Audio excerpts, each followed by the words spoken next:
Assalamualaikum warahmatullahi wabarakatuh. Halo teman-teman semua, senang banget bisa ketemu lagi di sini. Yuk kita mulai obrolan kita kali ini. Oke, kenalin, nama saya Fathul Umam dari kelas A40. Nah, hari ini kita bakal ngobrolin sesuatu yang penting banget dan jadi fondasi dalam hidup kita sebagai muslim. Pasti sering dengar kan kalimat sholat itu tiang agama. Tapi, apa sih artinya? Gini deh, coba bayangin sebuah rumah. Kalau tiangnya kuat, rumahnya bakal kokoh kan? Gak gampang goyang apalagi roboh. Nah, hidup kita itu ibarat rumah itu. Kalau sholatnya beres, kokoh, insya Allah hidup kita juga bakal kuat dan stabil. Tapi ya, jujur aja deh, kita semua pasti relate banget sama ini. Lagi asyik ngerjain tugas, azan. Lagi seru-serunya ngegame atau scroll TikTok, azan. Kadang rasanya tuh nanggung banget kan, akhirnya sholatnya jadi nanti dulu deh, nanti dulu. Padahal, coba deh kita lihat dari sisi lain. Sholat itu sebenarnya bukan nambahin beban loh, justru sebaliknya. Anggap aja sholat itu kayak power bank spiritual kita. Di saat kita lagi capek, lagi pusing sama semua urusan dunia, sholat itu momen kita buat ngecharge lagi, buat dapetin kekuatan. Oke, pertanyaannya sekarang, kenapa sih sholat itu penting banget? Kenapa statusnya bukan cuma sebaiknya dilakukan tapi wajib? Nah, ini dia alasannya. Jawabannya, karena ini perintah langsung dari Allah. Di Al-Quran, di surat Al-Baqarah ayat 43, Allah bilang, dan dirikanlah sholat. Perhatikan deh, kata-katanya itu dirikanlah, bukan kalau sempat kerjakanlah. Ini perintah, jelas, tegas, dan ya nggak bisa ditawar-tawar. Dan ini nih yang bikin merinding.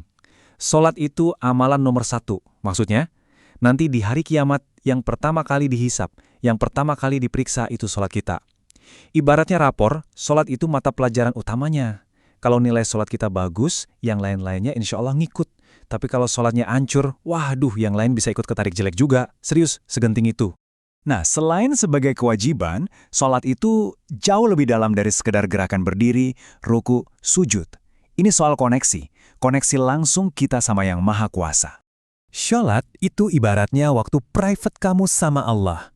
Momen di mana kamu bisa ngobrol langsung, bisa ngadu, bisa curhat tentang apa aja. Soal pelajaran yang susah, soal teman, soal apapun yang bikin kamu cemas. Disitulah kita bisa nemuin ketenangan dan kekuatan lagi. Terus apa sih manfaatnya buat kita, para remaja, di kehidupan sehari-hari? Wah, banyak banget. Dan ini manfaat yang benar-benar nyata loh. Pertama, sholat itu ngajarin kita disiplin dan ngatur waktu. Otomatis kan, kita jadi belajar kapan harus berhenti main game, kapan harus ninggalin medsos sebentar. Terus yang kedua, dan ini penting banget nih, sholat itu jadi semacam rem buat kita dari perbuatan-perbuatan yang nggak benar.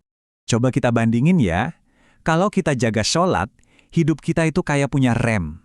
Ada rasa takut sama Allah, jadi mikir 2 kali sebelum mau macam-macam. Kita jadi lebih waspada. Nah sebaliknya, kalau tanpa sholat, bahaya. Ibarat mobil tanpa rem, gampang banget kepleset, gampang terjerumus ke hal-hal yang buruk. Gak ada kendali. So, gimana sekarang? Jawabannya cuma 1.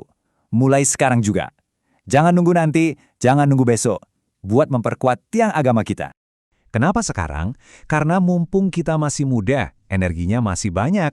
Inilah waktu emas buat ngebangun kebiasaan baik. Kalau fondasinya udah kuat dari sekarang, kedepannya insya Allah hidup kita bakal lebih terarah dan mantap. Caranya gimana? Gak usah ribet-ribet, kita mulai dari 3 hal ini aja. 1. Jaga waktunya. Dengar azan, yuk langsung gerak. 2. Coba jaga kehusyukannya. Pas sholat, coba deh singkirin dulu pikiran soal tugas, soal game. Fokus. Dan yang ketiga, coba deh pahami bacaannya. Sedikit-sedikit aja, cari tahu artinya. Biar sholatnya lebih kena di hati. Jadi, kita balik lagi ke inti obrolan kita. Ingat ya, sholat itu tiang agama. Kalau tiangnya kuat, bangunan hidup kita juga bakal kokoh. Bukan cuma di dunia, tapi juga buat di akhirat nanti. Nah, sekarang pertanyaannya buat kita semua, termasuk saya sendiri. Siap nggak kita buat memperkokoh tiang agama kita? Yuk, kita niatkan bareng-bareng mulai dari sekarang. Semoga Allah selalu kasih kita kemudahan.